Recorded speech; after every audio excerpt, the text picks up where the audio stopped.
Hey, up me duck YouTube, welcome back to another video. And Derby stayed up. Ridiculous. We managed to stay in the championship for another season.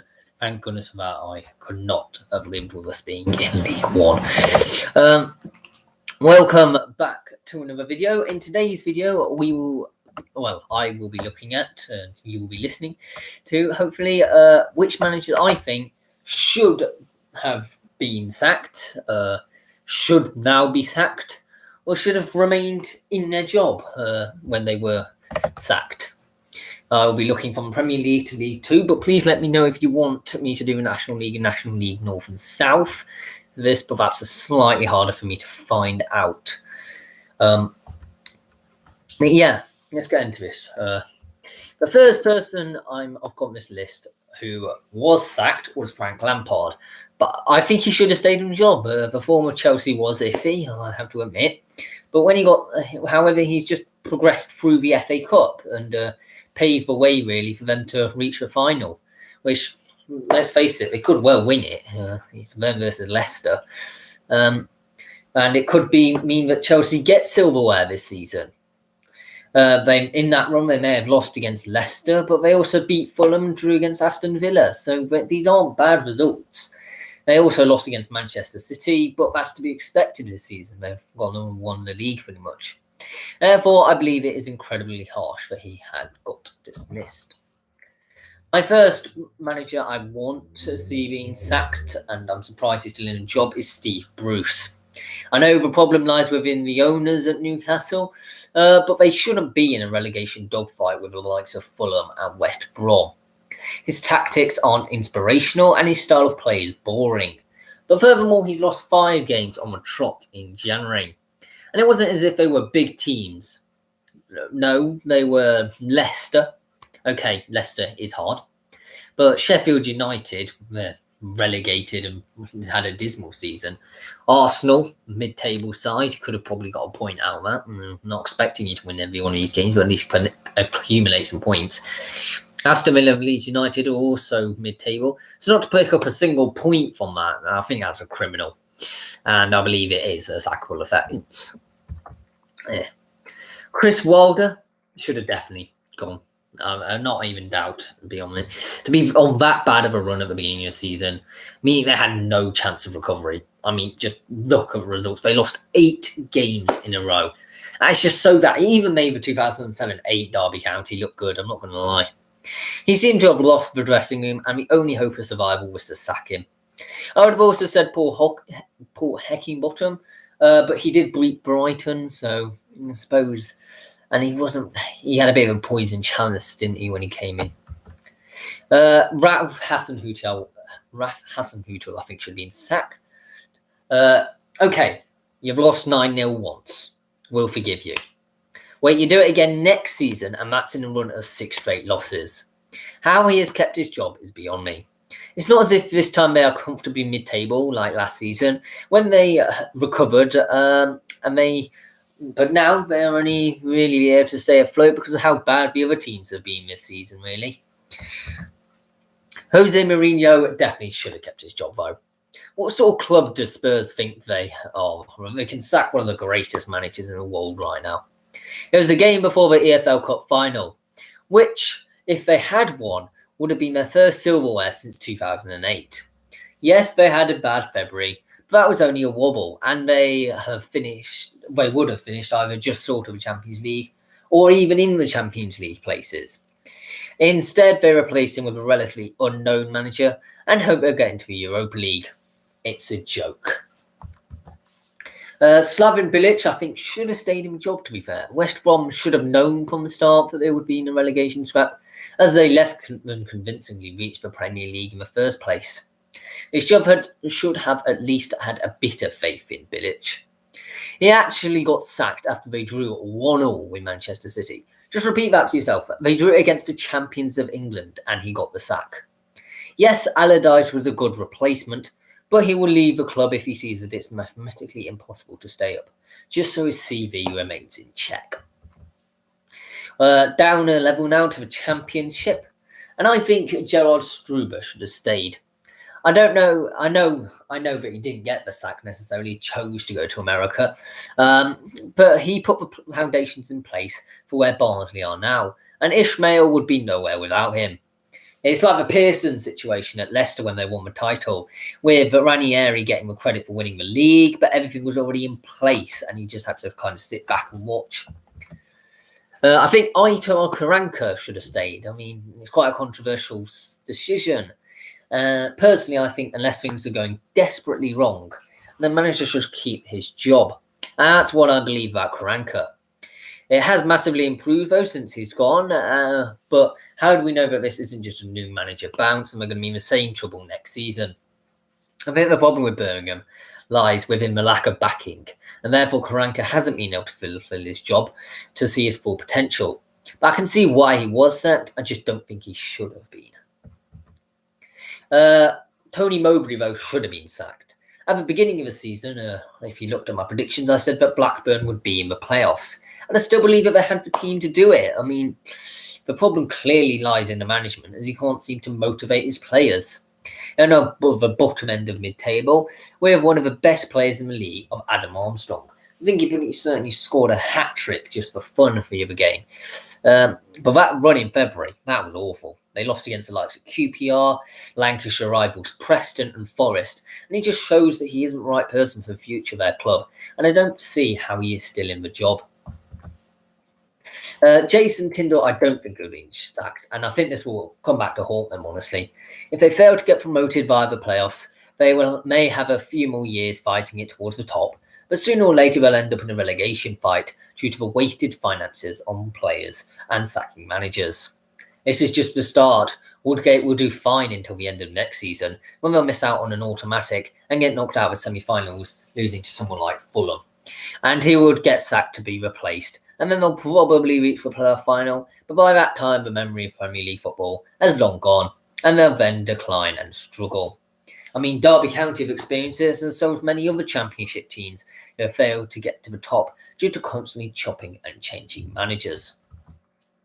I think Dean Holden should have been sacked. If you just look at the position, it would seem harsh to have sacked him when they were 13th.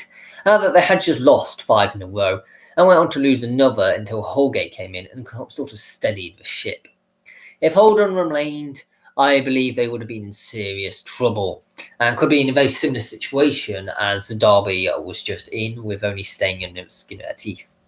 Admittedly, they haven't done great recently, but it's still better than it was. Neil Harris should have been sacked. Just look at the turnaround since he was dismissed. He left Cardiff in 15th place, while McCarthy has taken them to 8th. Just short of the playoffs. It's like night and day, really. I mean, Neil Harris even had a 5-game losing streak. He lost against Wickham and QPR. You need to be getting some points against some teams like that if you're in a bad run. I mean, I do think Philip Cocu should have stayed. Controversial, I know. And he did lead Derby with the bottom of the table. But he has so many things which are severely hampered him. So he's had to play half a side with academy products, for goodness sake. He didn't have Bielik, he didn't have Lawrence, he didn't have Waghorn, and most of his signings he weren't able to sign, such as Durson, and ended up with Kazim Richards, who only scored 8 goals this season. It is the case with Derby of a one-player club at the moment, though, with Bielik being levels above everyone else. He also had to play Rooney due to Rooney's contract, which is a problem that Wayne Rooney himself doesn't have to face. Coming on to Wayne Rooney, yeah, he should have get sacked. He lost 6 in a row, and he only just scraped survival by relying on Cardiff drawing with Rotherham. He also had Bielik back to accumulate more points, although he has since been injured again. But due to Rooney's inexperience, I just don't think he was the right appointment from the start, and it was really just a public relations stunt. He may also have had bad situations, but he just hasn't inspired the team, as his philosophy is just to match the opponent and not to impose their own style of play. This will just end up with draws at best, but more likely losses, because you're trying to beat the opposition of their own system. I think Sabri Lamouchi, though, should have stayed in the job. I think Lamouchi was sacked too early on in the season, and therefore didn't get time to choose a settled squad, and therefore couldn't have been possibly had long enough time to make an impact. Houston may have been a great replacement, but they have still struggled towards the bottom end, and the turnaround of results hasn't been huge. There was also too large of a turnover in players, and so he didn't have time for them to play effectively together. Alex Neil, I think, should have stayed in his job. They were comfortably mid-table when he was sacked, but run wasn't the greatest. However, I believe loyalty should be rewarded, as he was there since 2017. They also challenged for the playoffs most of those seasons, and I don't know where Preston think they should be, but I would say mid-table to upper mid-table for them, really. Paul Warner, I do think should have been sacked. To have been relegated again. They just really need to freshen it up, and next time try and remain in the Championship. They've been a yo-yo club for too long, and Warner is the main reason, as he has been there since 2016, which has made them used to going and being a yo-yo club. To get out of that rut and that mindset, I think a new manager is needed. Both Gary Monk and Tony Pulis, I think, should have kept their jobs. As two of the most experienced managers in the league, I think Sheffield Wednesday are insane just to have dismissed them when they had a 12-point and then later a 6-point reduction. They were also guaranteed pretty much relegation then. Both tried their best in a poison situation. Yes, Darren Moore is in good preparation for next season, but it should be that they're trying to survive as a priority, really. I've been talking to some Sheffield Wednesday fans on the comment sections and saying they seem to be implying to me that the problems lie with the ownership, not with the managers. Neil Thompson, he was awful and should have never been appointed in the first place, despite him being only an interim manager. Vladimir Ivic, it amazes me how he got sacked. I know Watford have a track record for just sacking managers for the sake of it, but they were 5th place, which, in case the owners don't realise, is in fact the playoffs. It reminds me of Derby having sacked managers who were still in the playoffs. And there was only 2 losses in 11 games when he got dismissed. That is unbelievable form for any team. And Watford fans really should be ashamed that he was sacked. I would sack Gareth Ainsworth. I know a lot of Wickham fans would say, no, you're absolutely insane. Why would I sack him? They probably expected relegation, to be fair, come the start of the season. But even at the start of the season, they didn't look like they were going to survive. Their first 7 games all ended in losses, and the next one was a draw. And these weren't even hard games. They were up against the likes of Rotherham, Blackburn, Luton, and Millwall. And they could have easily received about 5 points from that, I'm not going to lie. I honestly thought that the points total at that point would have been in single figures. If that horrendous form continued, and don't get me wrong, he has done wonders for the club, but they have only twice put back-to-back wins together, and they deserve to go down with that sort of bad showing. Down again to League One, and I think Glyn Hodges should have been sacked. How he stayed in a job for so long, I don't know. He had 2 draws and no wins in 11 games. This is absolutely awful form, and he deserved to be dismissed. I think it is actually the reason why Wimbledon have almost been relegated this season, if it wasn't for the poor form of other teams in and around them. Both Ben Garner and Paul Tisdale have had a better form than Joey Barton, and Bristol Rovers probably could still have a chance to survive if either of the former ones were in the management seat. Instead, they have finished bottom because of poor decisions in the boardroom. Yes, Garner and Tisdale were not the greatest, but at least they haven't lost 5 in a row on 2 separate occasions this season. I think they've actually lost 6 in a row now because of the result which has just come in recently. I'm taking in the view of a whole season. And believe me, Ben Garner and Paul Tisdale aren't as bad as Joey Barton, who seems to have just lost the dressing room. Jake Buxton, defo get him out. His career was a wild card and it just didn't work. In his final 5 games of his job, they lost 19-7 on aggregate. That's an average of almost 4 goals conceded per game. In that run was a loss against fellow relegation contenders Wigan as well. I don't think it could have been worse. And look at the turnaround in the Hasselbank. In comparison to Bristol Rovers, for example, they made poor management choices, while Burton made good choices and have now enjoyed League One football for another season. Lee Bowyer, I think, should have stayed, and the fact he resigned with an 8th with only 2 points off the playoffs, I think just shows how unloyal he is, really.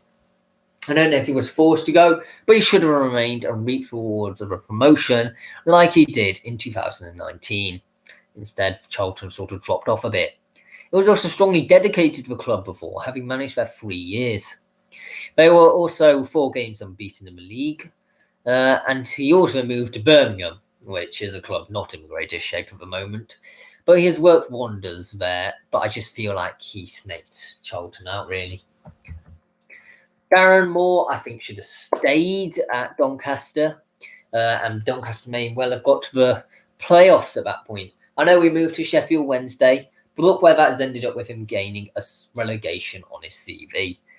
If he remained with Doncaster, he could have even achieved promotion from the playoffs instead of leaving them to drift aside to a mid-table finish. Andy Butler should have been relegated. I know he's only an interim, but he needs to go now. I don't know how he is managing both the male and female teams, and clearly his mind isn't in the right place. This lack of experience, having only been a manager since 2020 in a completely different style of league. The female league is so different to the male league. That's not necessarily a bad thing, it's just a fact. And he lost 5 in a row back in March, April times, with losses against relegation competing sides Bristol Rovers, Wigan and Burton, and mid-table side MK Dons. Joey Barton should have stayed in the job at Fleetwood, though. Why would you sack a manager when you're in 10th? He did all right while at Fleetwood, and that sacking has just ruined him as a manager now. Where do Fleetwood think they should be, as 10th is certainly a very good place for them? Are they forgetting their origins are in non-league? And I'm pretty certain they've never reached the championship before, and that can just change very quickly. They could very easily drop down to non-league. They have actually dropped down to 15th now, and so just proves a drop-off in the illogical sense of his sacking. Steve Evans should have been dismissed. Gillingham may be at mid-table at the moment. Should be dismissed, sorry. They may be mid-table, and Gillingham fans were like, oh, why would we sack him in 10th place? But you need to look closer over the season, guys. Don't admit it, but it's been the most pretty season. You've had huge blocks of good form and then huge blocks of bad form as well. And trust me, it doesn't take long for this bad form to dominate. And if they keep him next season manager, what's to say they won't be struggling with relegation? Let's look at all the bad spells. They lost 5 on the bounce in October, where they lost against Fleetwood and MK Dons, with a couple with other losses. That just makes a bit bad reading, really. And I remember this like with Philip Koku, we finished 10th. Under him in the first season, and then the drop-off was so severe that we almost got relegated this season. Both Paul Lambert and Matt Gill, I think, should have kept their job. There is an old saying which goes around, which, if it isn't broke, don't fix it. Now, that can be applied to Ipswich. They were 8th when Lambert was sacked, and Gill had just won the last 2 games, and was still not given a full-time job. Have they improved under Cook? No, they haven't actually. They're now 8th, so they haven't progressed at all. They still had a good chance of a playoffs, and it's just poor ownership just to chop and change throughout the season, really, when things are going well. Steve Curl, I would have kept. Northampton should have expected to be relegated, and yes, they were in the relegation zone, but the new manager hasn't massively changed things, as they're still finished in relegation zone. They may have well kept the manager who got them out of the league, as they could have his knowledge of getting them out of the league again. Ryan Lowe, should be sacked. Yes, they are surviving at the moment, but there's been times this season when it has looked extremely doubtful. They have lost 6 on the bounce in November, December time, and 5 in a row in March. This just proves that they are currently punching above their weight. And next season, this could be messy. I'm surprised he hasn't been sacked this season, having lost against the likes of Rochdale, Bristol Rovers, Northampton Town, and Wigan Athletic, which make up 3 of the 4 relegation zone teams and the team at the place above it. Kenny Jackett should have stayed at Portsmouth. Portsmouth were only 1 place off the layoffs, yet he was still sacked. It was completely undeserved. It was in bad form, and it was only 3 losses. And if he turned it around, we would all be singing his praises. And unfortunately now they seem to have had a massive sort of collapse. They were in the driving seat to get into the playoffs and they've now dropped down. So it just proves it didn't really work, did it? Sam Ricketts sort of stayed in the job, and I know that Shrewsbury were in the relegation zone when he got dismissed. I think problems at Shrewsbury have been going on for a long time.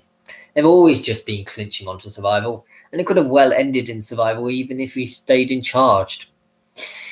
Relegation, I'm afraid, is afraid to say, is due for Shrewsbury, and he could have enabled them to survive miraculously, but I just don't think the problems lie within the manager. Bill Parkinson sort of said, how when you are 8th and in a great position to reach the playoffs, do you get sacked? Well, you do if you're at Sunderland, as they have done since they have been in League One. This, I believe, is why they're probably still in the league. You just need to take a reality check and understand that they are in League One. And to get out, they need to have faith in one manager. Otherwise, they'll stay there for a long time just trying to get out. For Richie Wellens, he should have stayed. They were fully expected to go down at the beginning of the season. When they were just above the relegation zone, they decided to dismiss him.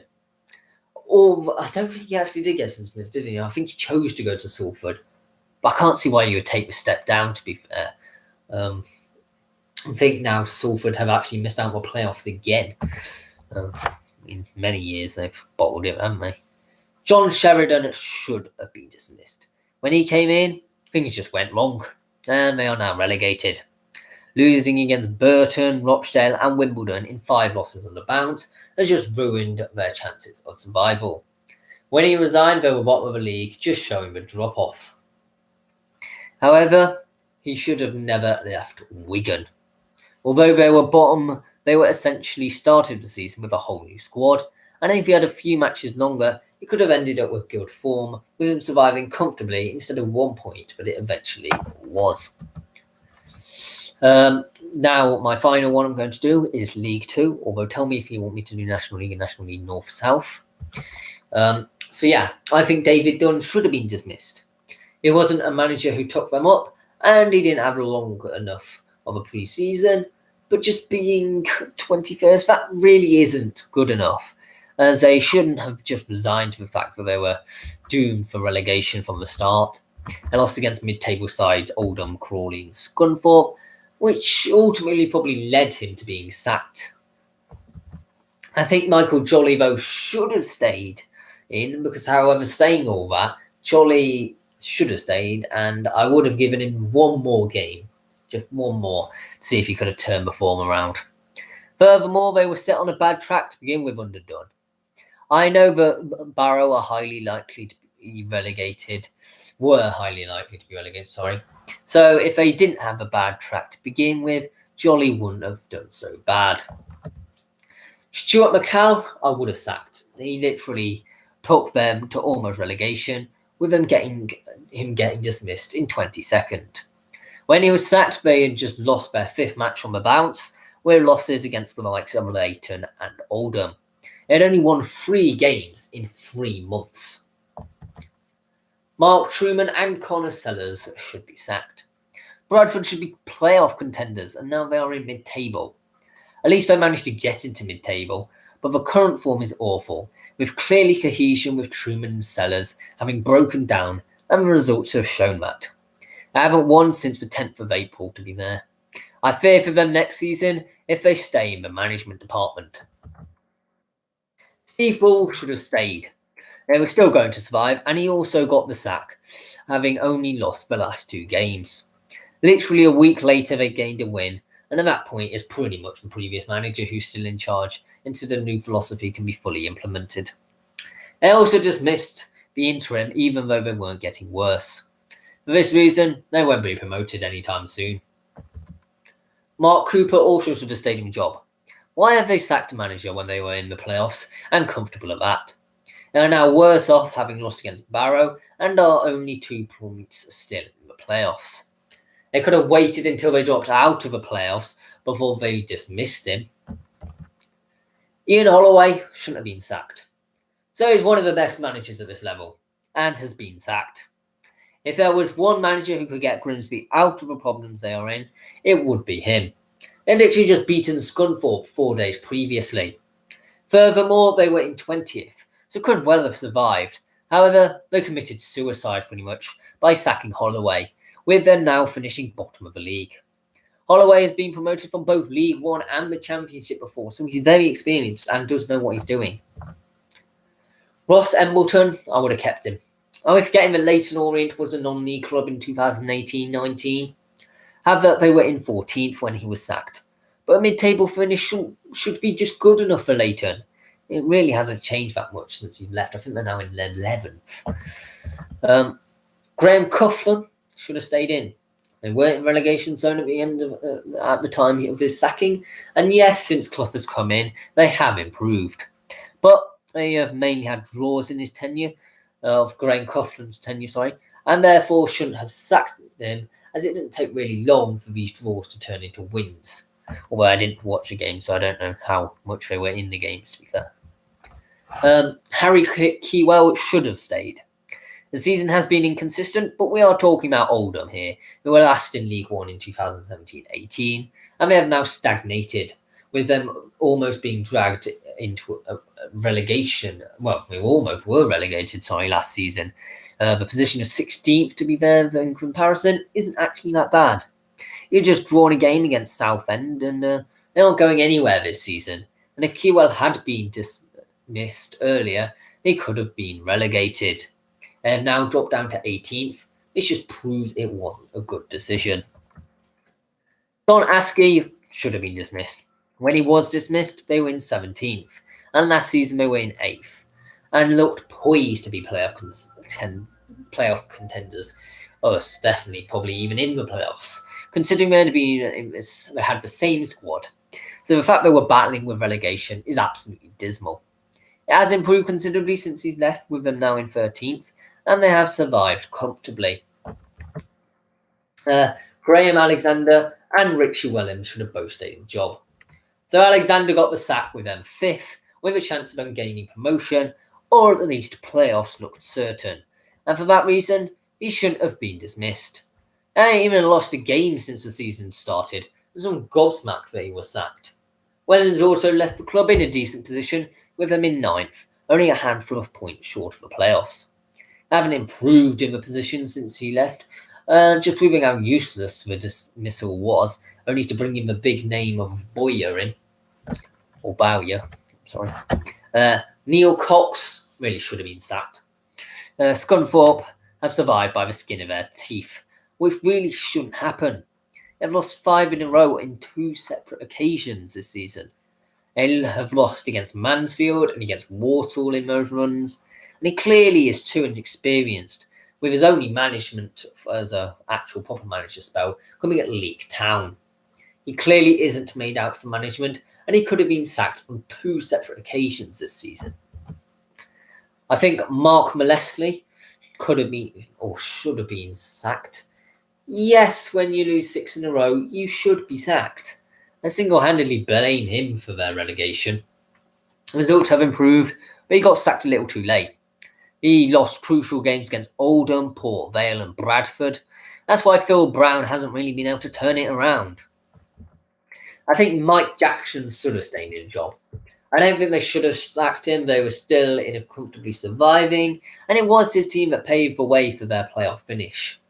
I don't think he had enough time to implement his philosophy without having a proper pre-season, with him only coming in mid-July. And finally, I think Darryl Clark should have stayed. I know he chose to go to Port Vale, although I'm not sure why, as they were in a worse position by quite a considerable margin. He left Walsall in 11th, and if he didn't leave, they wouldn't have severely dropped off down to 19th, and they could well have reached the playoffs. So thank you very much for watching this video. I hope you all very much enjoyed, and subscribe for a bit of regular footballing content. I'll be doing all sorts of end of season covering things coming up. I've got a history of your club coming up with the history of Huddersfield Town on Thursday, and then I'm doing my playoff predictions, although I think that might be a pre-recording of it, on Sunday. So goodbye for now.